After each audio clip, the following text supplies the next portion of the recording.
তো দোকানদার আমাকে ফাইনালি ঠকিয়েই দিল। কেন বলছি? কারণ হচ্ছে ভুট্টাটা কিনেছিলাম খাওয়ার জন্য।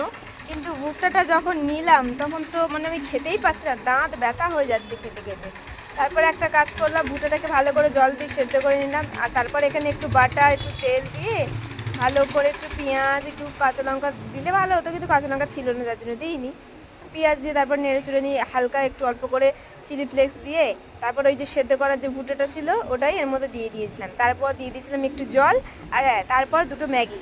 যেহেতু ম্যাগি খেতে খুবই ভালোবাসি, আর আমি এক ডালাই মানে ম্যাগি খেতে একদমই পছন্দ করি না। একটু নতুন নতুন রকমের ট্রাই করে খেতে আমার বেশ ভালোই লাগে। তো তার জন্য আজকের বানাচ্ছি চিজি কর্ন ম্যাগি।